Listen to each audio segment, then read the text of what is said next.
फिर से अपने चैनल Achiever@360 में आप लोगों का स्वागत है। जैसा कि हम लोग एटम्स का पार्ट 1 हमने बनाया है और नेक्स्ट पार्ट आपका उसी का है। इसमें आप लोग पढ़ते हो डिस्टेंस ऑफ क्लोजेस्ट अप्रोच।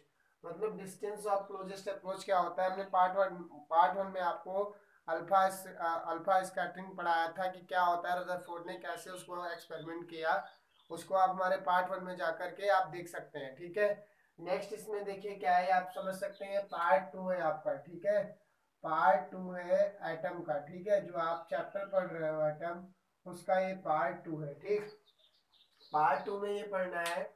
इसमें कहता है डिस्टेंस ऑफ क्लोजेस्ट अप्रोच क्या होता है कि देखिए अल्फा पार्टिकल्स, ये अल्फा पार्टिकल्स हैं। ये रदरफोर्ड ने क्या करवाया था, इंसिडेंट एक गोल्ड फॉइल पे करवाया था। ठीक, अब जब इस गोल्ड फॉइल पे उन्होंने एक्सपेरिमेंट को इंसिडेंट करवाया तो इन्होंने देखा कि ये अल्फा पार्टिकल्स जो हैं वो न्यूक्लियस की तरफ जा रहे थे। ऐसा कोई एक ही पार्टिकल तो हमने बताया था कि जो न्यूक्लियस की साइड जाएगा और फिर वापस उसी पाथ से ट्रेस होके 180 डिग्री पे वापस आ जाएगा। ये तो मैंने पिछले पार्ट में आपको बताया था। तो देखो इसमें क्या होता है, ये अल्फा पार्टिकल्स हैं और ये न्यूक्लियस की साइड जाएगा। अब आपको इतना तो पता है, हमने आप लोगों को पढ़ाया है कि यार अगर कोई पॉजिटिव चार्ज है और पॉजिटिव चार्ज अगर आपस में एक दूसरे की साइड जाते हैं तो उनके बीच में रिपल्सन, मतलब कोई भी सेम चार्जेस अगर होते हैं तो उन दोनों बॉडीज के बीच में रिपल्सन जनरेट होता है। ठीक है, अगर आपके सेम चार्ज मतलब अगर प्लस है और प्लस है, अगर ये पास पास आएंगे तो ये रिपल्सन जनरेट होगा और दूर भागने की कोशिश करेंगे। अट्रैक्शन इनमें ज्यादा नहीं होगा। सिमिलरली आप देखते होंगे माइनस माइनस वाले चार्ज, लेकिन अगर प्लस माइनस चार्ज होते हैं तो उनके बीच में अट्रैक्शन होता है। क्या होता है, अट्रैक्शन होता है, लेकिन इनके बीच में क्या होगा, रिपल्सन जनरेट होता है। ठीक, तो यहाँ पे भी कहानी सुनो। ये अल्फा पार्टिकल्स है, अल्फा पार्टिकल इधर की साइड जा रहा है।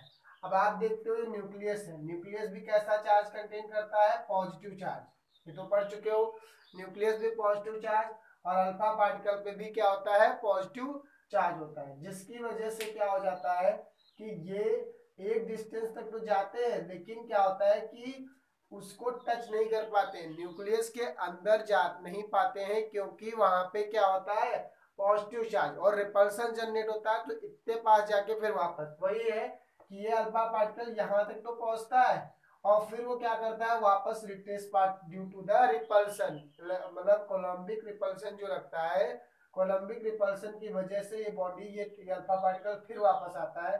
तो वो डिस्टेंस न्यूक्लियस से लेकर यहाँ तक कि जिसको ये वहां तक पहुंच नहीं पाए, जैसे ये आर नॉट, देखो ये न्यूक्लियस से लेकर यहाँ तक की डिस्टेंस है। इसी को आप लोग पढ़ते हो closest distance of closest approach. ठीक है, तो देखिए आपको करना क्या है, ये बात याद रखना है। अब देखो इसमें क्या करना है, इसमें जैसे लिखना है आपको तो कैसे लिखोगे, लेट अस कंसीडर, अभी बताता हूं, let us consider alpha particle, alpha particle moving with velocity, moving with velocity v, moving with velocity v and sorry, moving with velocity v and m is the mass, m mass of alpha particle। ठीक है, ठीक, when alpha particle move towards the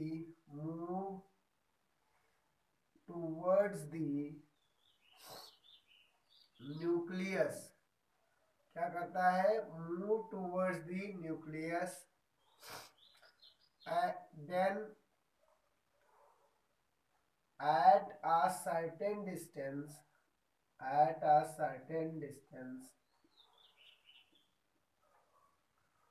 alpha particle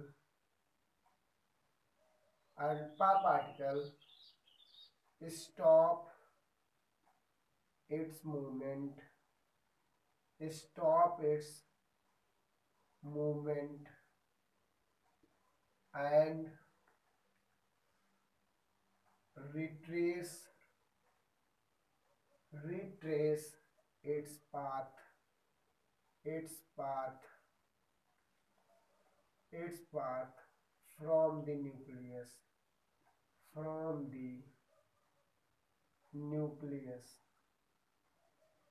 The distance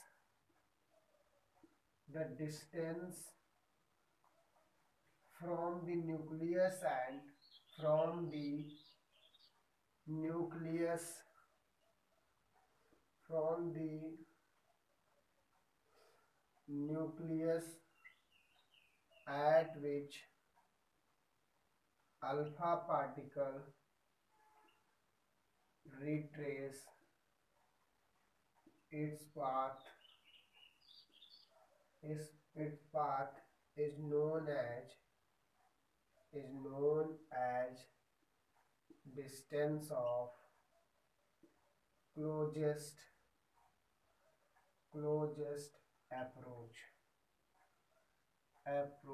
अब देखो इसको are not बोलते हैं, मतलब समझ गए ना। मैं ये बोल रहा हूं कि आपने क्या किया, कंसीडर किया कि कोई अल्फा पार्टिकल है जिसका मास क्या है, m है। ये आपका अल्फा पार्टिकल है, इसका मास m है। यार कोई भी चीज मूव, अब ये जा रही तो मूव कर रही है, तो इसका आप वेलोसिटी v लिखोगे, ठीक है। क्या लिखोगे, वेलोसिटी v। तो ये अल्फा पार्टिकल मूव कर रहा है और इसकी वेलोसिटी कितनी है, v है। अब ये क्या हुआ कि एक सर्टेन डिस्टेंस तक गया, वही देखो मैंने लिखा है when alpha particle move towards the nucleus. ये अल्फा पार्टिकल्स किधर की तरफ जा रहा है, न्यूक्लियस की साइड जा रहा है, ठीक है। Then at a certain distance alpha particle stop its movement, और कुछ ऐसी डिस्टेंस तक पहुंचता है जिसके बाद अल्फा पार्टिकल्स क्या करता है, अपनी डिस्टेंस को, अपने मूवमेंट को स्टॉप कर देता है, ठीक है। Stop and retrace its path from the nucleus, और न्यूक्लियस जहां तक पहुंचता है उसके बाद ये क्या करता है, अपने पाथ को रिट्रेस करता है। पहले ऐसे देखो जा रहा था, फिर कैसे दिखाया हमने, ऐसे दिखाया।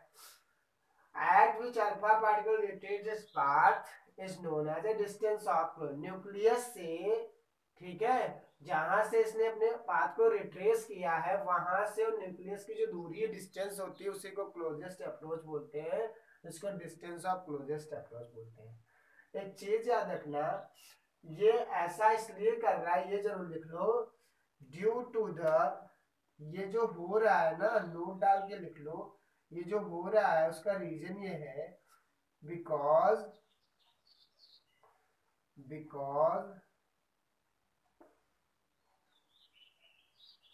Alpha particle and nucleus both are positive charge, both are positively charge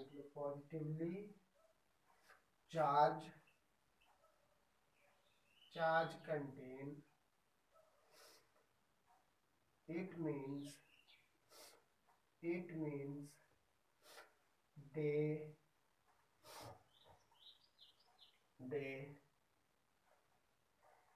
for they,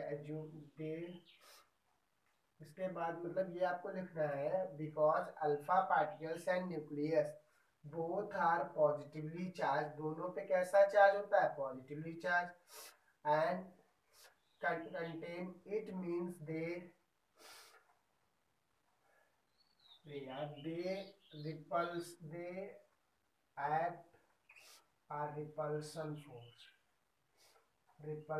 force, मतलब इनके बीच में एक रिपल्सिव फोर्स लगता है, ठीक है।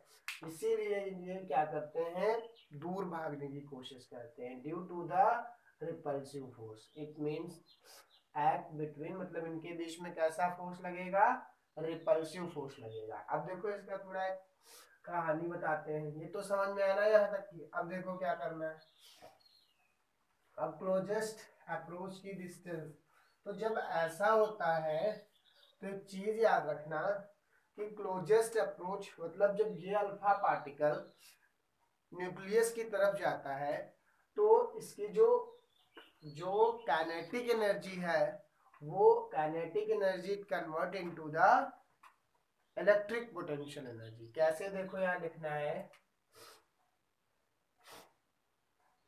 Kinetic energy, kinetic energy of alpha particle, alpha particle gets converted into the kinetic energy of alpha particle gets converted into the, किसमें convert हो जाएगी, gets converted into the electric potential energy. अभी मैं आपको इसका पूरा बताता हूँ, इलेक्ट्रिक पोटेंशियल एनर्जी। ठीक है, मतलब ये कह रहे हैं कि जब आपका ये अल्फा पार्टिकल्स यहाँ तक गया तो इसकी कंडीशन ये हो गई कि भाई कोई भी चीज अगर मोशन में है तो मोशन में होने के बाद क्या होती है, तो उसमें काइनेटिक एनर्जी होती है। अब काइनेटिक एनर्जी क्या होगी, अब यहाँ तक जाता जाता रहेगा तो उसकी स्पीड एकदम स्लो हो जाएगी। तो वो ये कह रहा है kinetic energy gets converted into the electric potential energy. ठीक है, अब हमें क्या करना है, इसका एक रिलेशन दिखाना है आपको आर नॉट का, जिसपे आपको न्यूमेरिकल सॉल्व करने रहते हैं और एग्जाम में ये किसी को पूछा जाता है। ठीक है, कि डिस्टेंस ऑफ क्लोजेस्ट अप्रोच क्या है। तो सेम जैसे हमने बनाया डायग्राम, आपको वैसे डायग्राम बना देना है और प्लस आपको क्या करना है कि जैसे हमने एक्सप्लेन किया अच्छे से उसी को लिखना है। ठीक है, अब देखो क्या करना है, kinetic energy of alpha particle, kinetic energy alpha particle की हो जाएगी half m v square. Equation first मान लो, kinetic energy of alpha particles क्या हो जाएगी, हाफ एम वी स्क्वायर। ठीक है, फिर आपने कहा भैया ये अगर ये हो गया तो यहाँ देखो then electric potential energy, electric potential energy कैसे निकालोगे, अभी वो भी बता दूंगा कैसे निकालोगे। ठीक है, इलेक्ट्रिक पोटेंशियल एनर्जी देखो क्या हो जाएगी, भाई देखो ये आपका मान लीजिए अल्फा पार्टिकल है, अल्फा पार्टिकल पे 2 अल्फा चार्ज होता है, कितना होता है, 2 अल्फा होता है। और यहाँ से यहाँ तक की डिस्टेंस ये मैं ये बनाना की कोशिश कर रहा हूँ, याद रखना ये वाला। ठीक है, तो यहाँ से यहाँ तक की डिस्टेंस को देखो हमने आर नॉट बोला है। फिर आपने कहा भैया न्यूक्लियस है, न्यूक्लियस में जेडी चार्ज होता है, मतलब total charge of nucleus JD मानते हैं हम लोग। अब यहाँ से आप लोग क्लास 12th में फर्स्ट चैप्टर में पढ़ते हैं कि अगर दो चार्जेस हैं और उनके बीच में डिस्टेंस आर नॉट है तो उनके बीच में जो पोटेंशियल एनर्जी होती है वो U इक्वल टू फॉर्मूला याद रखना 1/4 पाई एप्सिलॉन नॉट और 2 अल्फा इंटू जेडी अपॉन का आर नॉट होता है। ये आपको फॉर्मूला याद रखना है कि अगर दो चार्जेस हैं उनके बीच में डिस्टेंस आर नॉट है तो उनके जो इलेक्ट्रिक पोटेंशियल एनर्जी होती है 1/4 pi epsilon 2 alpha into Z e by r not होती है। ठीक, अब इसको आप ऐसे नोट कर लीजिएगा।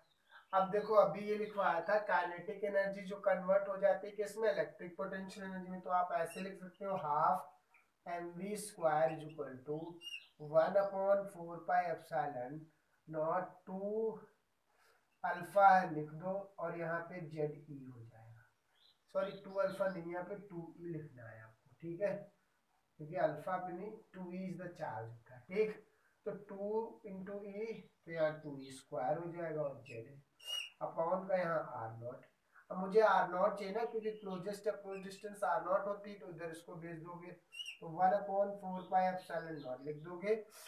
इसको काइनेटिक एनर्जी के लिख सकते हो, ये 2 ई स्क्वायर जेड, ये जेड है अपॉन का ये काइनेटिक एनर्जी, ये रिलेशन याद रखना 2 ई स्क्वायर जेड है। ठीक है, और ये काइनेटिक एनर्जी है। क्लियर हुआ ना यहाँ तक की,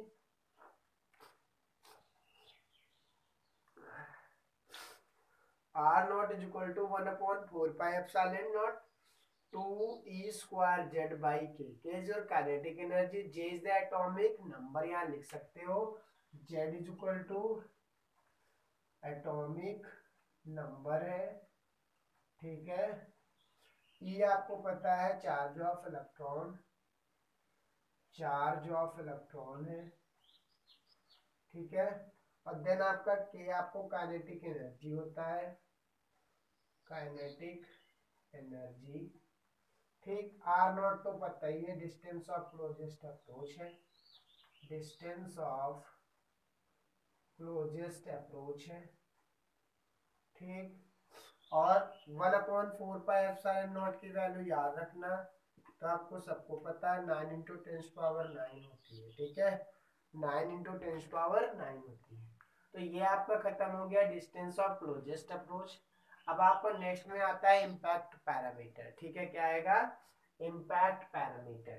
तो देखो उसको बताते हैं भी क्या है इम्पैक्ट पैरामीटर, ठीक है। समझ में बात आ गई कैसे करना है? फॉर्मूला याद रखना है आर नॉट का और इम्पैक्ट पैरामीटर बताता हूँ, ठीक है। यहाँ तक समझ में बात आई? यहाँ पे इम्पैक्ट पैरामीटर रखते हैं, ठीक है। तो यहाँ तक कोई दिक्कत नहीं ना दिख रहा है? ठीक। हाँ, तो नेक्स्ट में देखो इम्पैक्ट पैरामीटर्स क्या होता है। हमने डिस्टेंस ऑफ क्लोजेस्ट अप्रोच आपको बताया क्या होता है, देन इसके बाद आता है इम्पैक्ट पैरामीटर। तो देखिए क्या होता है कि मान लीजिए ये आपका एटम है, क्या है? ये एटम है, इसका ये न्यूक्लियस है, ठीक है। ये तो हमने आपको पढ़ाया है कि एटम कोई होगा, रदरफोर्ड ने यही तो बताया कि अगर कोई एटम होगा तो उसके अंदर एक न्यूक्लियस लाई करता है, ठीक है। एटम जो होगा उसके अंदर क्या लाई करेगा? न्यूक्लियस लाई करता है। तो इन्होंने ये कहा कि मान लीजिए कोई अल्फा पार्टिकल्स है और यहाँ से जाके स्कैटर होके ऐसे चला जाता है एंगल थीटा पे। तो जो न्यूक्लियस से लेके इस यहाँ तक की जो परपेंडिकुलर डिस्टेंस होती है ना, the distance from the nucleus, ठीक है, न्यूक्लियस से लेके ये जो डिस्टेंस होती है परपेंडिकुलर डिस्टेंस, उसी को आप लोग बोलते हो इम्पैक्ट पैरामीटर। कहाँ से? सेंटर ऑफ द न्यूक्लियस से लेके जो आपकी ये परपेंडिकुलर डिस्टेंस होती है उसी को क्या बोलोगे आप? Impact parameter. कैसे लिखोगे इसको जरा समझना, फिर अभी और बताते हैं, ठीक है। देखो it is defined as, it is defined as the, it is defined as the, ठीक है, perpendicular distance, perpendicular distance of a velocity vector, velocity vector, velocity vector of alpha particle,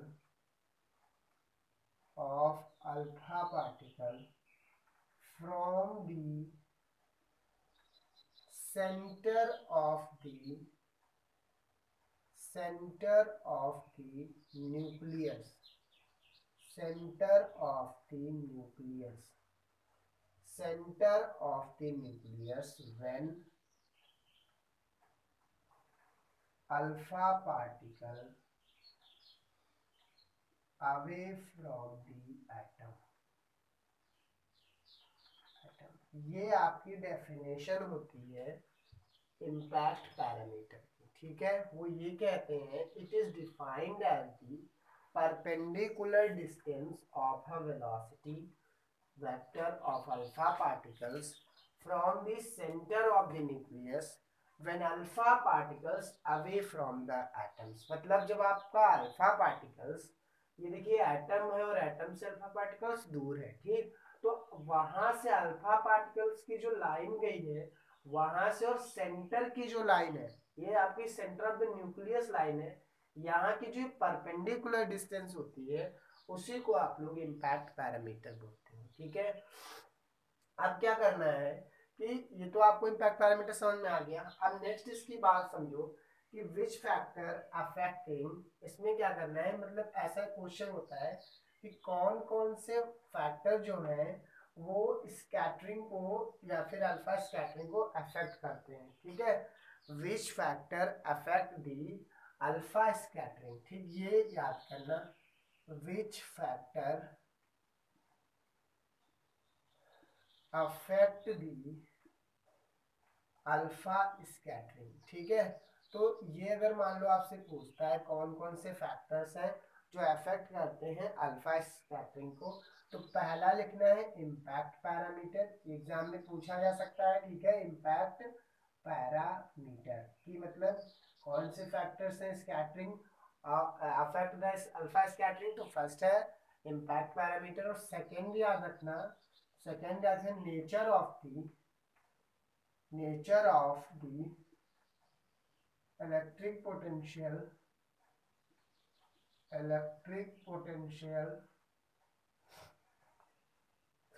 nature of the electric potential depends या nature of the electric potential encountered by the alpha particle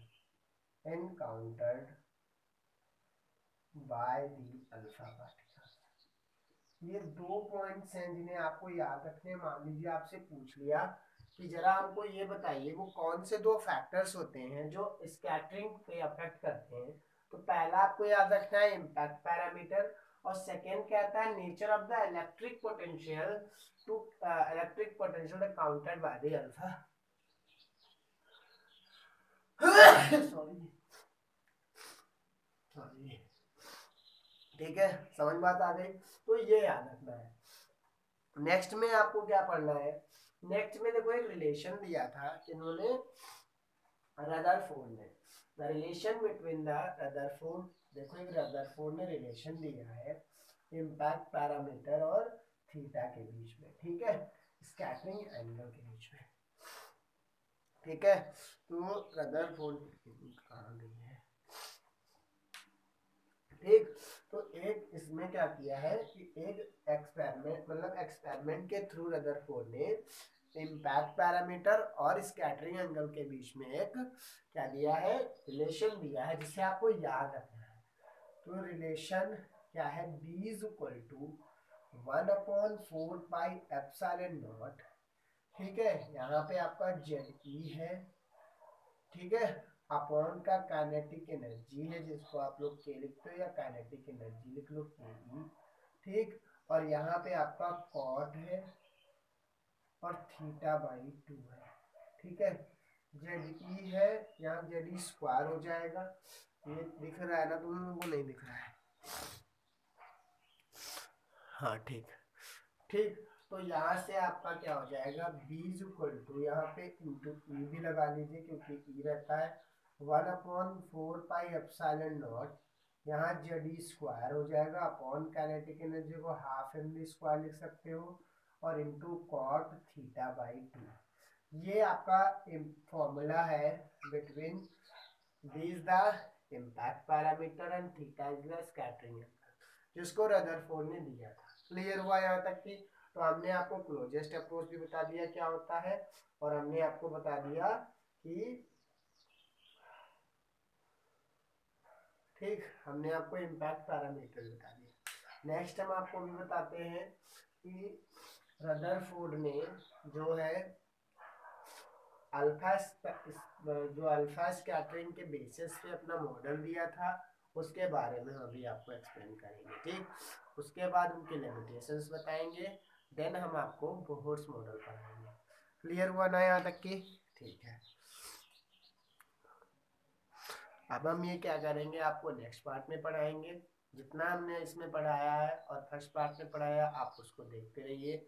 next part में हम आपको जरूर पढ़ाएंगे कि scattering alpha particle के basis पे Rutherford ने अपना एक मॉडल दिया था, जिसके बारे में एक्सप्लेन किया था, फिर उनके हम लिमिटेशंस आपको बता देंगे, देन उसके बाद हम बोहर्स मॉडल पढ़ाएंगे।